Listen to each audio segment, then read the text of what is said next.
Hi everyone. India continues to be an underinsured market with extremely low levels of product penetration. Is COVID 19 finally the push that was needed for the industry? In this three-part series, do watch some of the best minds in the insurance industry, talk about the challenges with the existing infrastructure, and the opportunities that may very well arise from this crisis.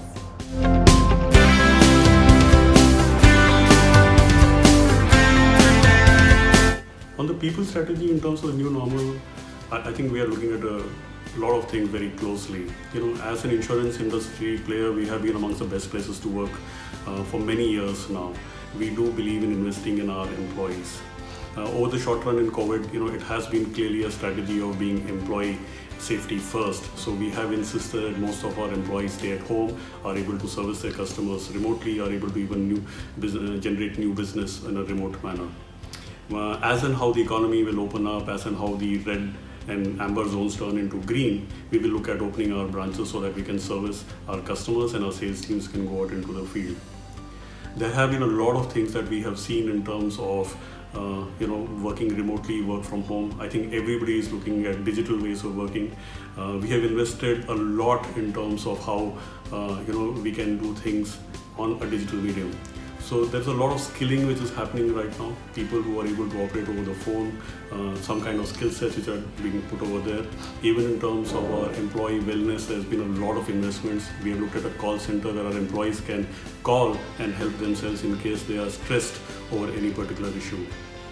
On people front, yes, we are a very large company. We would believe, given the opportunity which is there for insurance in the industry, we will continue to grow. Maybe for the short term, our hiring will be slightly slower than what it is normally, but we would believe that over a period of time, given the expanse of the country and given the number of customers that we need to cover, we may work a little differently, but we will still need people in terms of how we do business. A lot of the operational work, whether it's in terms of servicing, whether it's in terms of underwriting, all that can be done remotely. A lot of work being thought through in terms of how do we look at incentives, salaries. I think a lot of comfort for our employees. We would want to continue to remain the best places to work. So I don't see any concern as far as HDFC Life is concerned on that. My take is as follows. The work from home is the new normal. The remote working is now a reality. This leads to massive advantages, and there's a lot which needs to be done as we were completely unprepared for a situation like this. And it's fair to say that. We need to really look at investing and identifying the skill gaps of people. I think large amount of investment from our side on people reskilling and development. Because the talent pool, if you look back today, wasn't really trained for such an environment. And I think it's about time that we start identifying these gaps and start investing on it. The second big piece will be right now is to do with data security, cyber security, and so on and so forth. That requires some more investment, some more thinking on how do we ensure if the new normal is what's going to continue for a long period of time. That's what the way the businesses will function as we go forward. That means we need to really strengthen our IT infrastructure in terms of remote working capabilities. Third, little on the softer side is the employees' emotional and mental well-being for the new environment, and I think that's where another set of efforts will go in from our side.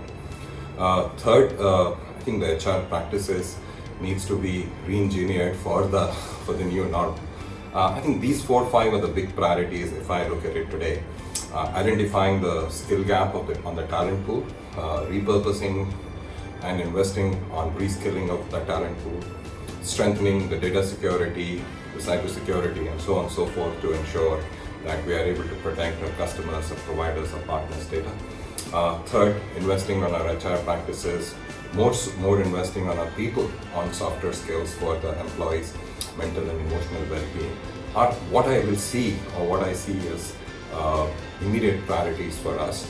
In a long tail, clearly I think there will be an opportunity as we go about evaluating the overall talent pool, and there could be an opportunity with regards to repurposing some. But currently, from my perspective, I think the big focus is to ensure that our employees are healthier, happier, and more importantly, we are investing in reskilling so that they are able to effectively serve our customers.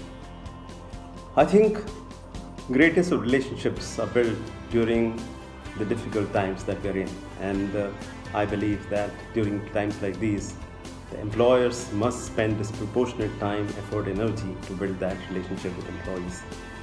As the new normal would set in, I think the war for talent will become even more intense, because the world that evolves is going to be perhaps a bit more difficult and a bit more different than how it was before. New skills will be needed, agility will be needed, knowledge and the ability to adopt digital quickly will be needed. And people who really make a difference in the organization through these skills will be required even more. So some of the old skills of general management or very sharp functional skills, while they will continue to be required, but I think the mindset and the ability to make a difference in the new normal will also start to get a lot of weight in the war for talent. Influencing skills are a key competency for any manager to succeed in today's world. So, which has also unfortunately meant that form has been prioritized over content. It also means that, as Nassim Taleb said, that organizations at times end up rewarding people who explain better over people who perform better. The situation currently is forcing organizations to look at data more closely. So I think data analytics understanding will play a bigger role in assessing individuals' performance. Secondly, adaptability will be a virtue which organizations will look for while hiring people. Thirdly, I think you want to prize effectiveness over everything else. So organizations may not see so much value in somebody coming in at 9, leaving at 7. They would rather have somebody who is effective and delivers. Working out of his or her own space, using his or her own tools, so on and so forth. So the nature of contract we have with our employees, I think will undergo some change. Over the last 2 months at my organization, we have seen that disparity between performers and non-performers widen. We have seen a lot of people thrive under these circumstances. I was very surprised to see that a lot of employees have actually shown increase in productivity well in excess of 50% over last year, the same period. And I'm talking about the months of March and April when we were affected by COVID and the lockdown. And a lot of these employees, when asked why are you doing better, they actually said that they find this more enabling an environment, because they don't waste time commuting, they don't waste time traveling, they don't waste time in meetings.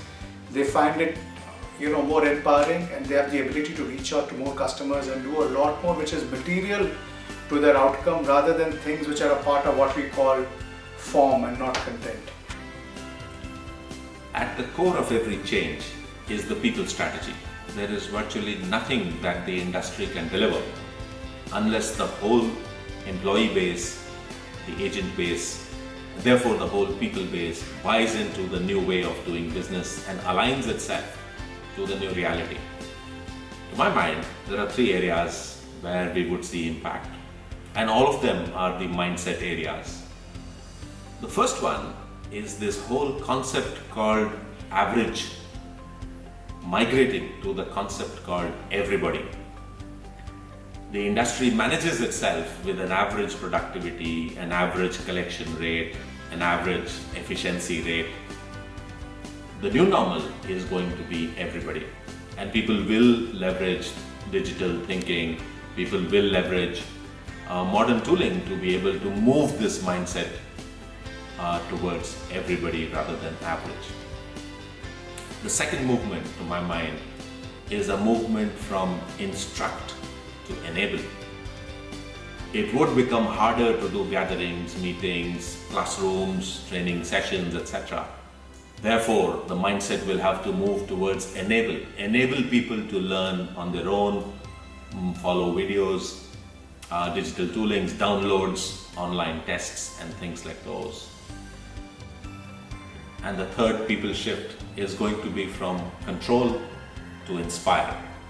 It is not going to be so much about attendance, monitoring, activity, etc. versus inspire to do more on a voluntary basis to be able to succeed more.